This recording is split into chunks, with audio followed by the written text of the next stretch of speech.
안녕하세요. 저는 올해 42, 애 키우는 엄마입니다. 아이는 이제 중3이고요. 매번 다른 분들이 보내주신 사연만 듣다가 저도 이렇게 저희 이야기를 한번 해보고자 사연을 보내게 되었습니다. 저희 시어머니가 아직 70대 중반이신데 생각하는 게 20년 전에 돌아가신 저희 할머니보다도 더 조선시대 마인드를 가지고 계신 분이세요. 그것 때문에 10년이 넘는 세월을 영까지 끊고 지냈죠. 다른 것도 다른 거지만 무엇보다 장남을 최고로 여기시는 게 특히 그랬어요. 제가 장남 며느리였다면 좋았겠지만 안타깝게도 저희 남편은 둘째 아들이었어요. 자식이 둘이 있는데 누구 하나가 더 애틋해서 편애를 할 수는 있다고 생각은 합니다. 물론 두 자식 다 똑같이 사랑해주고 아껴주는 게 제일 좋겠지만 무슨 이유로든 간에 조금이라도 눈에 더 밟히는 자식이 있겠지요. 그리고 둘 중에 누구를 더 아끼건 그건 시어머니 마음이니까 제가 상관할 일은 아니라 생각했어요. 이미 시어머니가 장남만 챙기는 그런 사람이라는 건 제 눈으로 직접 봤기에 결혼 전부터 그 사실을 알고 있었습니다. 그때까지만 해도 그냥 옛날 마인드를 가지고 계신 분이시구나 싶었고 그 사실 자체가 저희 결혼 생활에 있어서 크게 문제될 거라 생각하지는 않았어요. 그냥 남편 마음이 좀 서운하고 시어머니가 아주버님네를 더 챙기는 만큼 내 배가 조금 아프겠구나 그렇게만 생각했었죠. 하지만 결혼하고 나니 몰랐던 사실을 하나 더 알게 되었죠. 시어머니만 장남을 챙겨야 하는 게 아니었어요. 온 가족이 집안 장남을 위해 희생하고 양보해야 한다는 생각을 가지고 계셨죠. 장남인 아주버님한테 떡 하나 주고 남편한테 떡 반 개 주고 그러겠거니 생각했는데 우리 시어머니는 그게 아니라 장남인 아주버님한테 떡 하나만 주는 게 아니라 남은 반 개까지 다 주시는 분이셨지요. 하지만 그게 끝이 아니라 한 개도 아니고 반 개를 주는 게 손이 좀 작아 보이지 않냐며 둘째인 남편한테 어떻게 저 반 개를 한 개로 만들어 오라 시킨 다음에 온전한 한 개를 만들어서 장남인 아주버님한테 가져다주는 편애를 하셨습니다. 말인즉슨 동생인 남편 또한 장남인 아주버님의 뒷바라지를 해야 하는 사람 중 하나였다는 거죠. 그런데 결혼하고 나니까 이젠 며느리인 저까지 아주버님을 챙겨야 한다는 시기였습니다. 아무리 시어머니가 편애를 하고 장남만 챙기는 그런 분인 거 알고 결혼했다고 한들 저까지 아주버님을 위해 양보하고 희생까지 하고 싶지는 않았어요. 그리고 결국 그 때문에 시댁과는 결혼생활 2년을 넘기지 못하고 사이가 멀어지게 되었습니다. 남편하고는 연애 결혼을 했는데 그때 당시 저는 중소기업에서 사무직으로 일을 하고 있었어요. 연봉은 1,900만 원으로 그냥 남들 받는 정도 받고 일하고 있었어요. 제 경력에 제 나이에 잘 버는 것도 아니고 엄청 못 버는 것도 아닌 그저 그런 연봉 있잖아요. 그리고 남편은 당시 아주버님하고 동업관계로 둘이서 같이 사업을 하고 있었어요.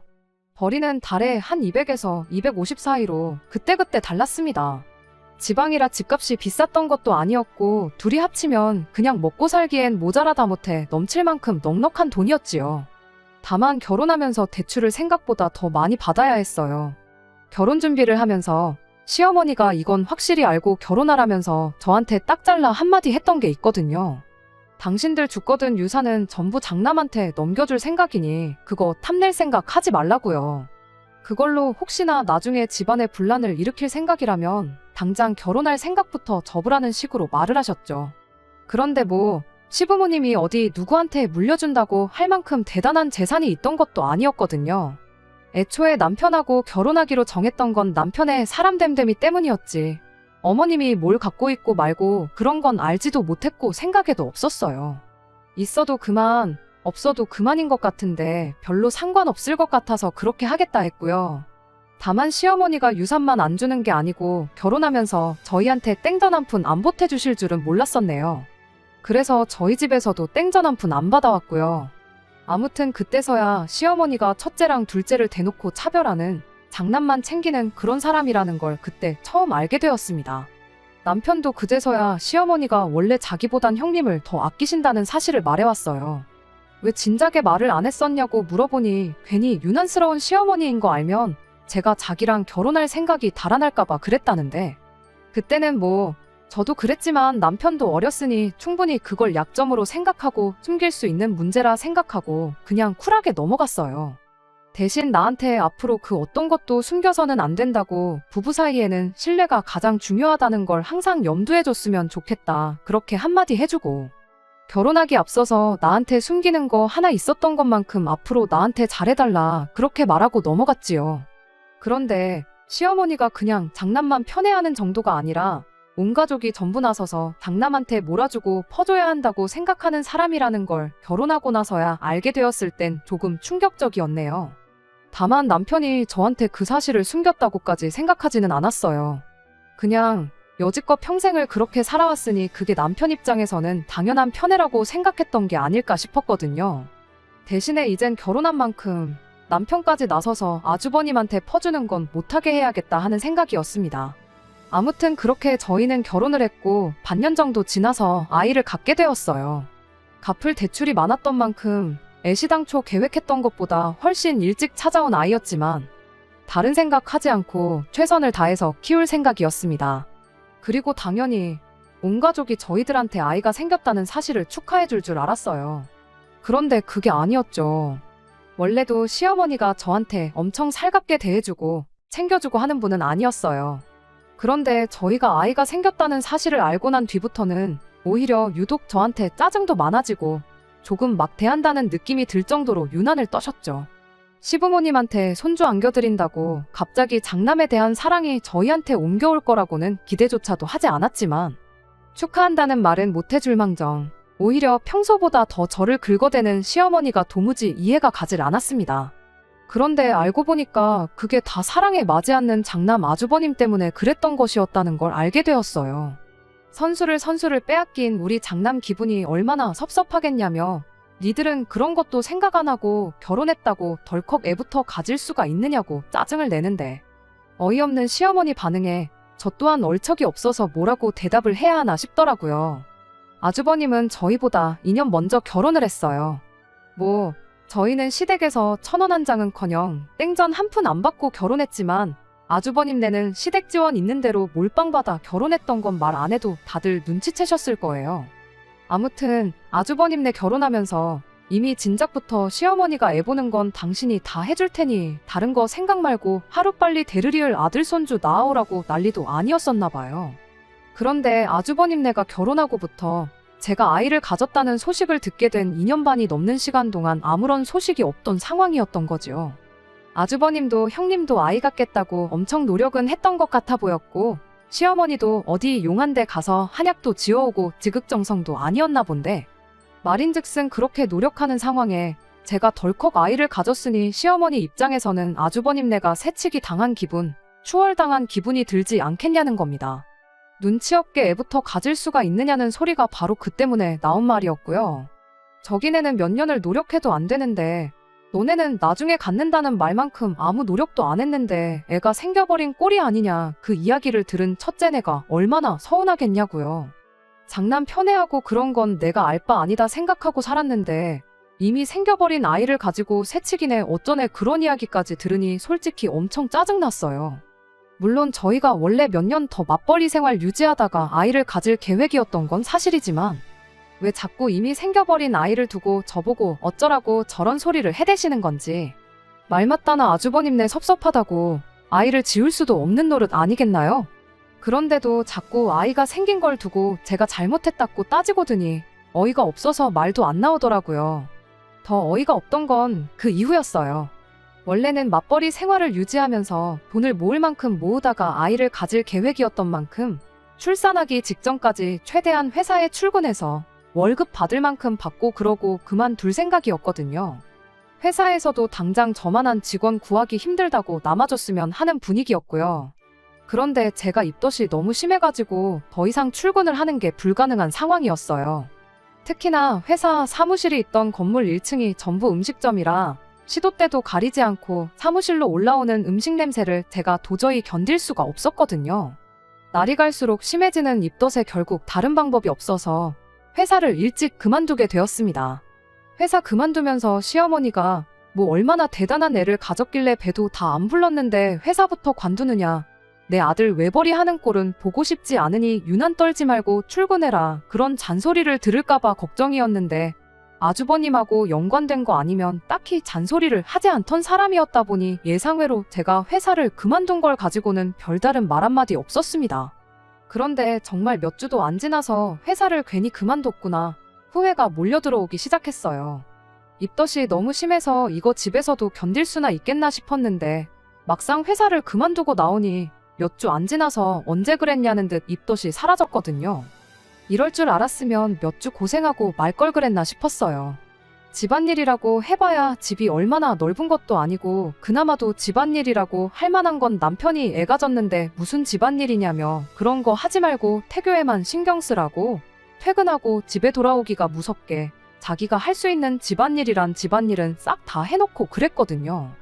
남편한테 뭐 어디 인형 눈이라도 붙이고 있어야 되는 거 아니겠냐 했더니 그거 해봐야 얼마나 번다고 그러냐고. 그냥 맘 편히 갖고 뭐 할 생각 말고 그냥 뱃속의 아이만 생각하라고 끝까지 제가 아무것도 안 하길 바랬어요.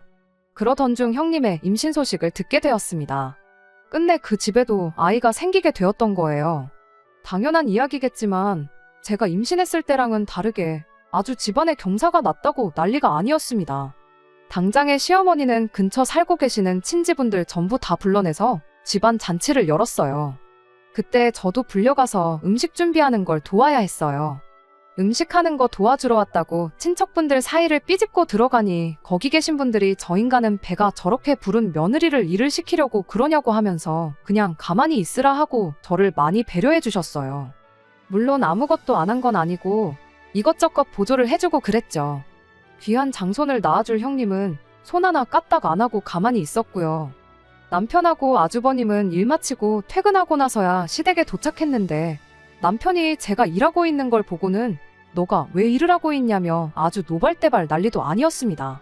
애는 뭐 형수님만 가졌냐고 차려놓은 잔치상을 뒤집어버릴 기세로 성질을 부리기 시작했는데 남편한테 그래도 오랜만에 이렇게 집에서만 가만히 있는 게 아니라 모처럼 몸을 움직이니 기분이 좋다고 그리고 다른 친척 어른분들이 배려해 주셔서 힘든 일 하나 안 하고 편하게 있었다고 그러니까 참으라고 남편을 뜯어말렸죠. 물론 말은 그렇게 했지만 시어머니가 장남차남 차별만 하는 게 아니고 그 차별이 며느리한테도 똑같이 해당한다는 사실은 그렇게 달갑지가 않았습니다.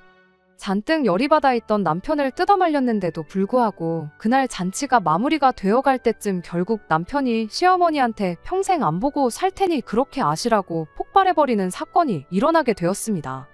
자리가 마무리되어 있는 상황이었어요. 아무래도 형님 축하한다고 모인 자리였으니 시가 친척분들도 어느 정도 술이 얼큰하게 취해 있는 상황이었죠. 그러던 중 그날 음식할 때 저보고 임신한 사람이 무슨 일을 하냐며 저를 배려해 주셨던 시가 친척 어른분들이 마지막에 가서 시어머니한테 저를 대신에 한마디 해주셨어요. 똑같은 며느리인데 왜 쟤는 일을 안 시키고 얘만 일을 시키냐. 뭐 이런 식으로 말이죠. 시어머니는 시어머니 나름의 이유가 있었죠. 첫째 때문에 이렇게 자리를 만든 건데 주인공이나 마찬가지인 애한테 어떻게 일을 시키겠냐고 둘러대기 시작했어요.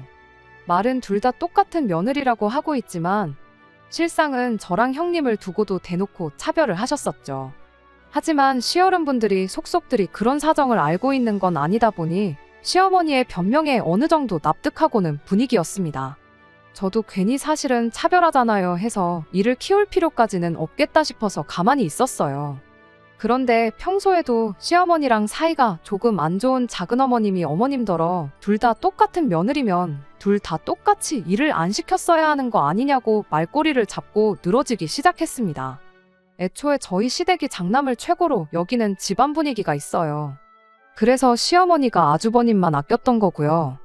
거기에 시아버지 또한 집안의 첫째이자 장남이었습니다. 그렇다 보니 시고모님들이며 작은어머니들이 시어머니한테 조금 안 좋은 감정을 가지고 있었나 봐요. 그런데 점점 저한테 일을 시켰던 걸 이유로 언성이 높아지고 있는 그 장면을 때마침 시아버지가 목격해버린 겁니다.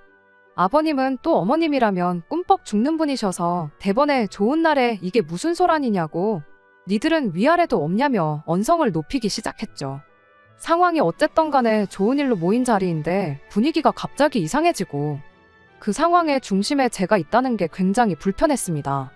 그렇다 보니 제가 아무 말도 하지 않을 수가 없었어요. 그래서 남편한테 설명했던 것처럼 똑같이 한마디 했죠. 안 그래도 회사 그만두고 나서 집에서 가만히 있느라 몸이 찌뿌둥해서 혼났는데 오랜만에 몸도 움직이고 그래서 좋았다고 마음 써주셔서 감사하고 저는 괜찮으니 괜히 저 때문에 싸우지 마시라 한마디 했어요. 시어머니한테도 단번에 집안 행사 있으면 저만 시킬 게 아니고 형님도 같이 시키신다고 하셨잖아요 하고 최대한 둥글게 상황을 해결하려고 애를 썼는데 시어머니가 그런 저한테 대고 한다는 소리가 참 어이가 없었습니다. 집에서 아무것도 안 하는 게 그렇게 심심하냐고, 그런 줄은 꿈에도 생각 못 했다고. 그럼 그럴 게 아니고 당장 내일부터 첫째네 가서 우리 첫째 임신수발 좀 들어주라는 소리를 하는 거 아니겠나요? 다들 제가 어떻게 분위기를 좋게 만들어 보려고 노력하는 걸 눈치채고 있던 상황이었는데 시어머니의 그 발언을 듣자마자 저 인간은 참 구제불능이란 듯이 한숨을 푹 내쉬더라고요. 저도 제 나름대로 애써 좋게 넘어가려고 노력하고 있는데 시어머니가 저렇게 나오니 기분이 엄청 상했습니다. 아무리 상황을 좋게 넘긴다고 한들 거기서 알겠다고 대답하면 진짜로 당장 다음 날부터 형님 임신수발을 들어야 할 것 같아서 한마디 대들었지요.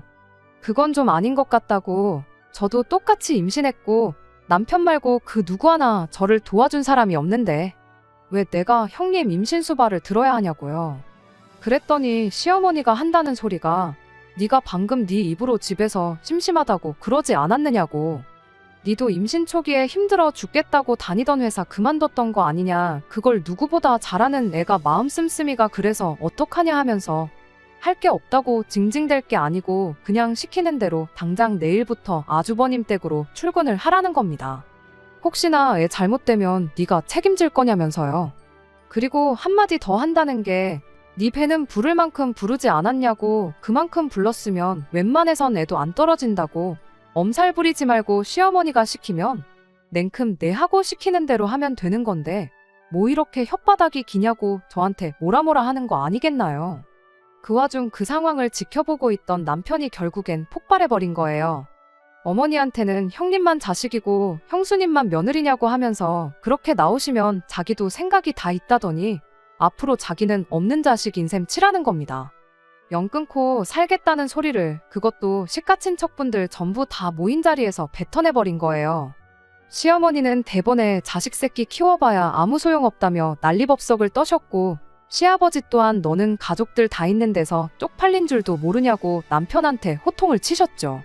두 분은 끝까지 저한테 실수했다는 이야기 한마디 하지 않고 부모 말에 거역하는 자식 새끼는 당신들도 필요 없다며 연 끊고 지내면 누가 아쉬운지 한번 보자고 오히려 목소리를 더 높이셨습니다. 막상 저희 편 들어주면서 같이 목소리 높여주시던 친척분들도 상황이 일이 되니 다들 나 몰라라 하나둘씩 자리를 떠나기 시작했어요. 저희도 더 오래 있어봐야 남편하고 시부모님 관계만 더욱 더 막장을 치닫겠다 싶어서 제가 남편 끌고 나와 집으로 돌아갔습니다. 그리고 그날 이후로 며칠이 지나도 남편이 정말 시댁에 연락 한 통 안 하고 오는 전화도 다 무시하고 그랬어요. 그래도 부모 자식 사이라는 게 천륜인데 쉽게 끊어낼 수나 있겠나 생각했고 길어야 한두 달 지나면 남편이 되었든 시어머니가 되었든 둘 중에 하나가 나서서 풀자고 하지 않겠나. 그러니 내가 굳이 나서서 중간다리 역할 같은 건 하지 말아야겠다 하고 맘 편히 갖기로 했어요. 그러던 중 갑자기 남편이 퇴근 시간이 엄청나게 늦어지기 시작했습니다. 저는 그래서 시어머니랑 다툰 일로 아주버님이 남편을 집에도 못 가게 하는 건 줄 알았는데 그게 아니었어요. 회사에서 격리일 하던 직원이 갑자기 그만두면서 형님이 그 일을 대신 하느라 자기가 처리해야 할 업무량이 2배로 늘었다는 소리를 하더라고요. 급한 대로 사람을 뽑고 있는데 요즘 누가 꼴랑 월급 100만 원 받고 일하고 싶어 하겠냐고 한동안은 퇴근이 늦을 거라고 하더라고요. 솔직히 제 입장에서는 이해가 가지 않았어요. 격리 직원 하나 빠졌다고 아주버님이 업무가 마비될 만큼이면 격리 직원이 얼마나 혼자 많은 일을 했던 건가 싶었죠. 그럴 게 아니고 어차피 저도 하던 일이 그거고 전표 입력하는 거 정도는 도와줄 수 있겠다 싶어서 남편한테 사람 구해질 때까지만 제가 도와주겠다고 했습니다. 돈 얼마 벌려고 그랬던 게 아니고 집에 있는 게 워낙에 갑갑하고 그래서였어요. 어차피 저도 출산일이 가까워지고 있던 시기였다 보니 무리할 생각 없었고 직원으로 취직해서 일할 생각은 더더욱이 없었습니다. 집에서 집안일하고 가만히 있는 것보다 당신이 일찍 퇴근해서 집안일도 도와주고 같이 있는 게 더 좋고 편해서 그런다고 했더니 그럼 그냥 간단하게 컴퓨터로 하는 일 정도만 도와주는 걸로 이야기하고 그렇게 다음날 남편하고 같이 출근을 했어요. 그런데 아주버님이 저를 보더니 아주 질색팔색을 하면서 자기 혼자 할 수 있으니 그냥 가라고 하더라고요. 격리 직원이 하는 일 대신하느라 하루 종일 아무것도 못하고 내 남편한테 일을 전부 떠넘기는 게 싫어서 온 건데 자기가 하겠다고 저는 컴퓨터 근처에도 못 앉게 만드니 뭔가 촉이 이상했어요. 그래서 남편한테 내가 집에 가는 척하고 근처에 있을 테니 점심시간에 아주버님 자리 비우면 좀 불러달라고 했고요. 그렇게 몇 시간 지나 남편과 다시 사무실로 들어와서 그간 전산 처리된 전표들을 쭉 훑어봤습니다. 그리고 동업하는 관계인데 아주버님이 남편보다 더 많은 월급을 받아가고 있다는 사실, 그리고 그것도 모자라 집에서 가만히 있는 형님한테까지 월급이 들어가고 있다는 사실을 알게 되었어요. 월급은 전달 매출에서 이것저것 다 빼고 남는 수익을 아주버님과 남편이 갈라가는 구조로 알고 있었는데 애초에 절반씩 나누는 게 아니었어요. 아주버님 앞으로는 2개의 통장으로 월급이 나눠져서 들어가고 있었습니다. 하나는 남편이 받아간 액수와 똑같은 액수로, 그리고 나머지 하나에는 집에 있어야 할 형님하고 똑같은 액수로 적게는 30만 원, 많게는 100만 원씩 들어가고 있었어요. 당연히 내 남편이 더 받아갔어야 할 월급을 뒤로 빼돌려서 형님 앞으로 따로 챙기고 있던 겁니다. 시어머니가 유난스러운 거지 아주버님네는 무슨 잘못이 있겠냐 그렇게 생각했는데 이건 뭐 실질적으로 남편만 고생시키고 돈은 돈대로 빼돌리고 있는 게 아주 상종 못할 인간들이다 싶더라고요. 횡령으로 고소를 하니마니 그런 것도 좋았겠지만 그보다는 이 집 식구들하고 얽혀봐야 우리 미래에 좋은 거 하나 없겠구나 하는 생각뿐이 들지 않았어요. 어차피 남편이 시댁과 연을 끊겠다 선언한 와중에 굳이 다시 잘 지내보자고 화해해서 평생을 더러운 꼴 견디며 사느니 이대로 연을 끊어버리는 게 좋겠다는 생각이었습니다. 남편도 그동안 자기 돈을 빼돌리고 있었다는 사실에 질려서 두 손 두 발 다 들어버린 모습이었어요. 그렇게 저희는 시댁 식구들 모르게 해서 서울로 이사를 가는 준비를 시작했습니다. 그리고 준비가 끝나자마자 시댁에 통보하듯 말하고 그 길로 새로운 삶을 시작했어요. 아주버님한테 네 없으면 일은 누가 하냐고 허둥지둥대며 연락이 왔는데 남편이 거기다 대고 보아하니 나 말고 월급 받아가는 사람이 한 명 더 있던데 그 사람한테 시키면 되는 거 아니냐 하고 전화를 끊어버리는데 속이 얼마나 후련하던지요. 연 끊고 지내던 시어머니한테까지 연락이 와서 네가 어떻게 그럴 수가 있느냐는 말에 남편이 어머니는 어떻게 저한테 그러실 수가 있으셨냐고, 어차피 나한테 땡전 한 푼 물려주실 생각 없으신데 굳이 내가 가족들 곁에 있을 이유가 뭐가 있겠느냐, 어머님은 형님만 가까이 있으면 되는 거 아니냐고. 내 아내한테 형수님 수발 들라고 시켰을 때부터 이렇게 되는 건 각오하셨어야 되는 거 아니냐고 한마디 하고 전화를 끊어버렸고요. 그랬더니 저한테 전화를 해서는 처음에는 남편 좀 말려봐라, 두 자식한테 앞으로 똑같이 잘해주겠다 이런 소리를 하더니 나중에 가선 며느리 하나 잘못 받아서 아들이 변했다고 저한테 원망을 쏟아내더라고요. 정말 그간 잘못했단 걸 깨달아서 그러신 건 아닌 것 같고 아무래도 아주버님이 남편 없으면 혼자 사업을 굴려나갈 자신이 없어서 어떻게든 붙잡아오라고 부탁을 했던 게 아닐까 싶어요. 하다가 안 되니 자식을 원망하기 전에 만만한 며느리한테 그 책임을 물으시는 거라 생각했죠.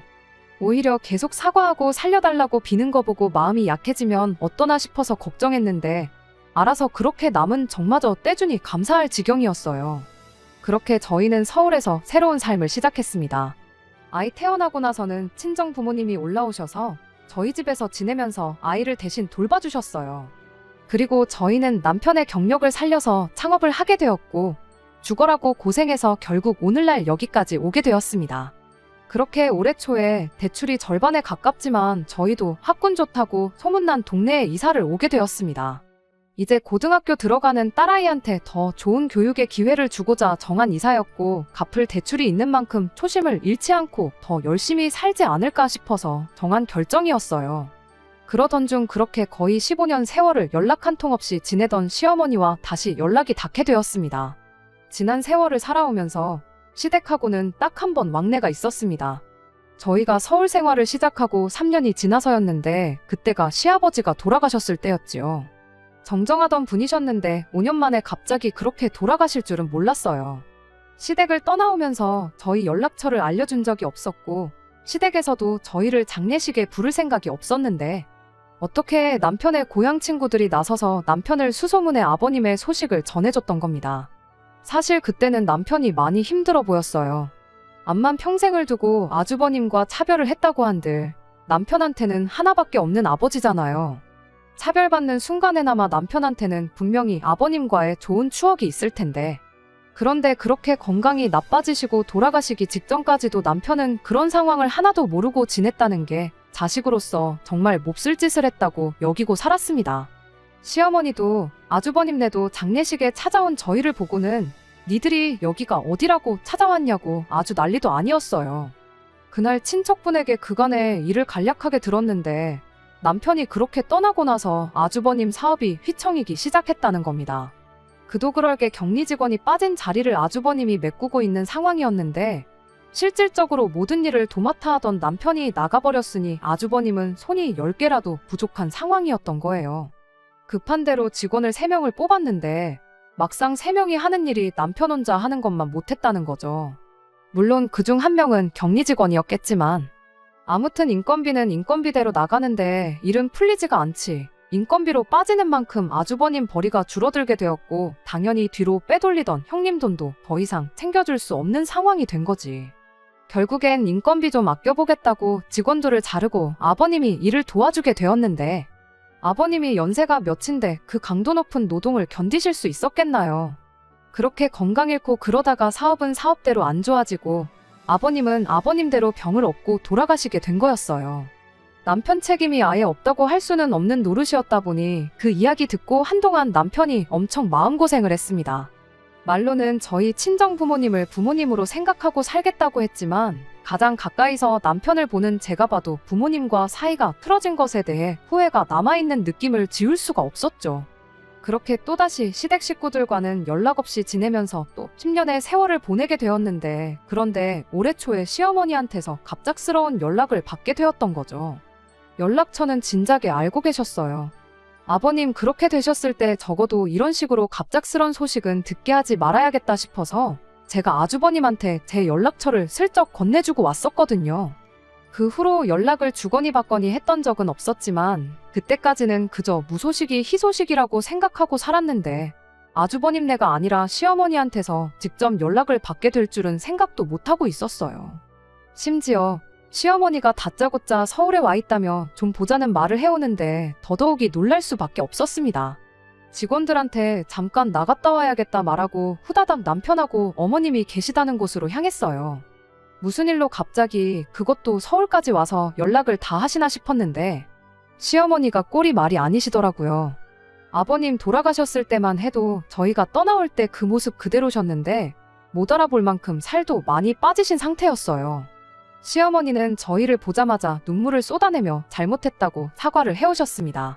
일단 어머님부터 진정시키고 그리고 나서 마땅한 곳이 없었기에 어머님을 집으로 모셨지요. 집에 도착해서 따뜻한 차 한 잔 내려드리니 그제서야 어머님이 그간 있던 일을 전부 말해왔어요. 이미 저희가 떠난 순간부터 아주버님 사업은 내리막을 달리고 있었고 그나마 그동안은 얼마나마 어머님 아버님 재산도 있고 그래서 버틸 수 있었답니다. 집부터 정리해서 어머님 아버님은 아주버님네로 들어가 살게 되었고 그때까지만 해도 아버님은 아주버님 일 도와주고 어머님은 어린 시조카 돌봐주고 형님은 형님대로 격리일을 배워서 어떻게든 가족들끼리 인건비를 줄여서 그 사업을 꾸려나갔었나 봐요.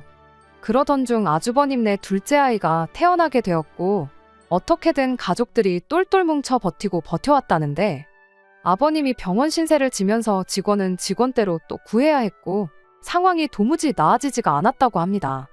아직도 얼마나마 그 사업 유지하면서 먹고 살고는 있지만 남편이랑 같이 할 때만큼 벌이가 돌아왔던 적이 단 한 달도 없었다고 해요. 그러면서 아버님은 결국 돌아가셨고 어머님은 어머님 나름대로 시조카들 돌봐준다는 명목하에 같이 그렇게 살아왔는데 애들이 클 만큼 큰 상황에 형님 입장에서 시어머니는 그냥 사업에도 도움 안 되고 그저 밥만 축내는 사람 중 한 명에 불과했던 겁니다. 더 이상 물려줄 유산 하나 남아있지 않은 상황이니 더더욱이 형님 입장에서는 그런 시어머니가 짐짝처럼 느껴졌던 거죠. 결국 시어머니를 두고 형님하고 아주버님이 몇 날 며칠을 박터지게 싸웠다네요.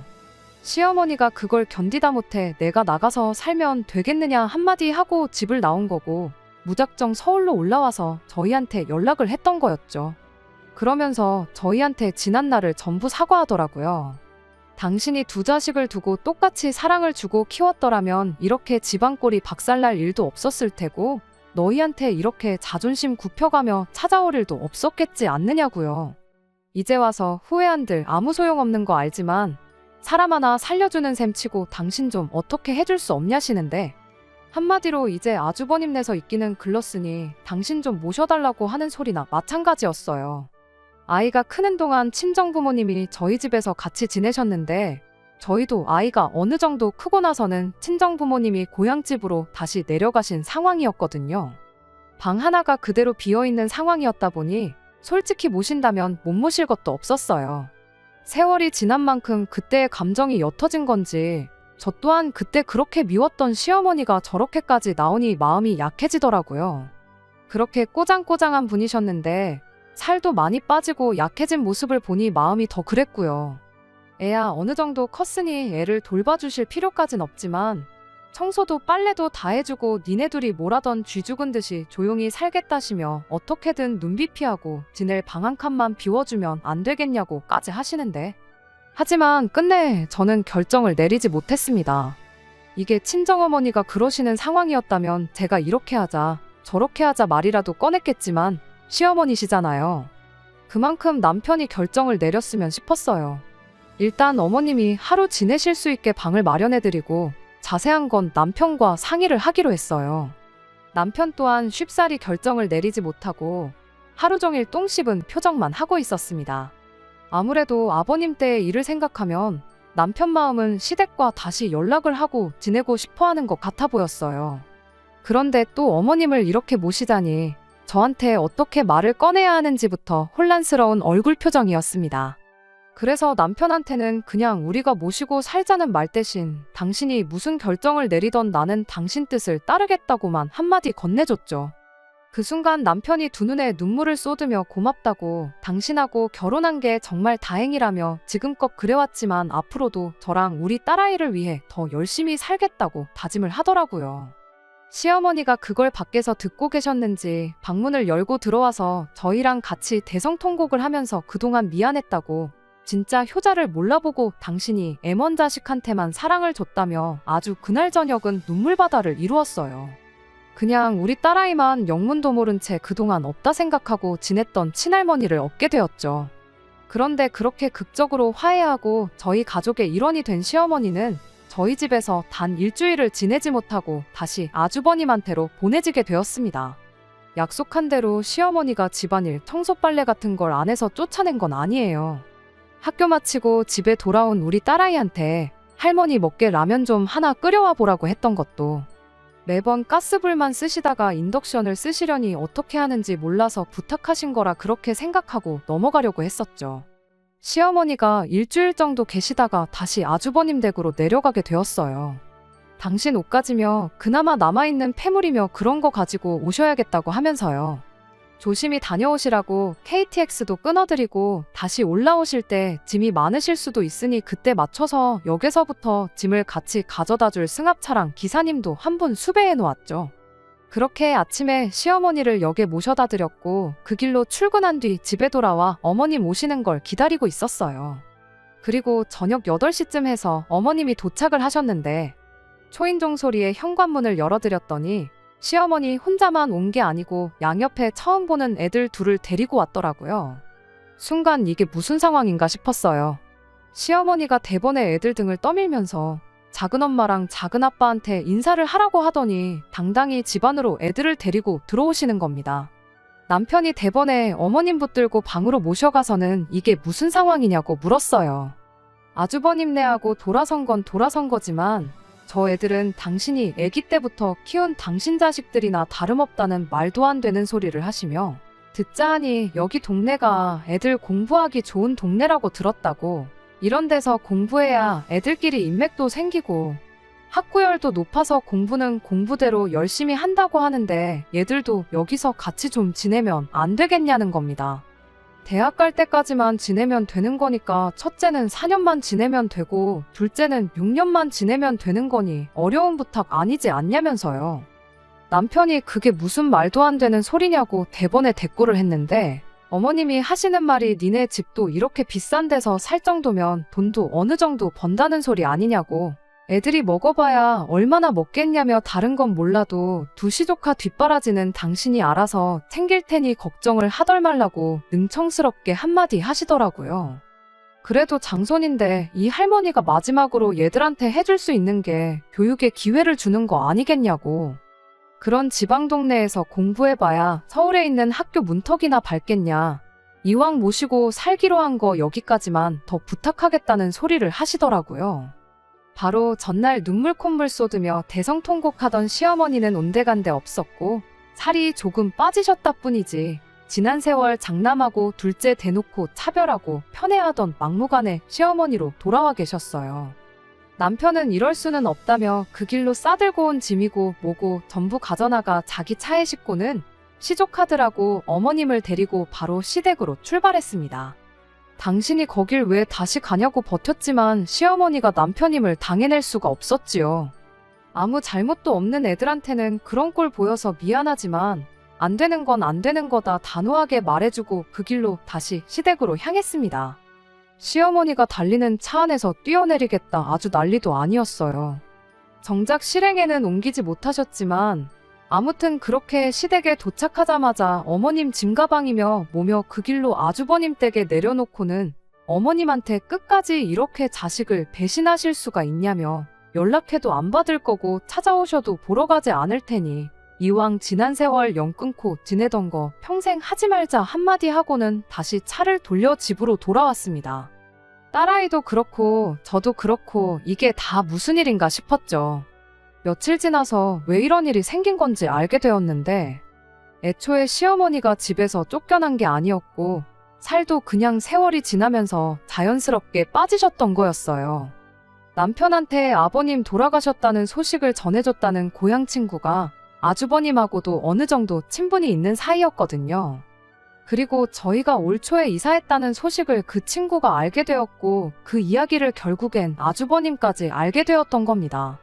그리고 이 소란이 전부 어떻게 잘만 구슬르면 자기 자식들도 똑같이 강남에서 학교 다닐 수 있게 만들 수 있겠구나 싶고 하는 김에 시어머니까지 저희한테 떠넘길 수 있겠다 싶었던 아주버님의 개수작이라는 걸 알게 되었어요. 남편이 아주버님한테 평생 받기만 해온 사람이 이제 와서 나한테 뭘 바라냐고 염치 좀 챙기고 살라고 한마디 하고는 아주버님네하고도 평생을 안 보고 지내겠다 그렇게 선언하고 이 사건은 일단락되었습니다. 그리고 정말 얼마 전에 남편의 고향 친구 통해서 시어머니 소식을 전해 듣게 되었어요. 이 사건이 이러나 저러나 애들을 좋은 데서 교육시키고 싶어 꾸몄던 아주버님과 형님의 개수작이긴 했는데 두 사람한테는 이참에 시어머니도 떼놓을 수 있는 기회였구나 생각했었나 봐요. 그런 시어머니가 임무에도 실패하고 다시 한 식구가 되어버렸으니 아주버님하고 형님 입장에서는 뭐 하나 달라진 게 없는 이 상황이 마음에 안 들었던 겁니다. 아주버님이 시어머니한테 그 쉬운 거 하나 똑바로 못하고 오시냐고 아주 난리도 아니었고 그걸 빌미로 아예 아주버님이 시어머니를 집에서 내쫓아버리고 그 둘이서도 연을 끊고 지내게 되었다고 해요. 이미 유산은 전부 다 아주버님네한테 전부 다 퍼주다시피 해서 손에 남은 것도 없었고 그냥 어디 동네에 아는 분 남는 방에 전세로 남은 전 재산 다 보증금 내고 거기서 혼자 지내고 계신다고 합니다. 잠깐이지만 진짜로 어머님이 걱정되었던 순간도 있었고 한 집에 같이 살기로 하면서 지난 15년 세월 연 끊고 지내왔던 거 만회하고 다시 한 가족이 되고 싶은 생각이었어요. 하지만 그 복을 자기 발로 차버린 건 시어머니 본인이라고 생각합니다. 당신이 굴러들어온 복을 차버렸는데 신경이 쓰이긴 하지만 혼자 된 시어머니를 안쓰럽게 여기진 않으려고요. 믿는 도끼에 발등 찍히는 것도 이제 여기까지만 하려고 합니다. 끝까지 들어주셔서 감사합니다. 오늘의 사연은 여기까지입니다. 구독과 좋아요, 알람 설정 부탁드리고 더 좋은 사연으로 다시 찾아뵙겠습니다. 감사합니다.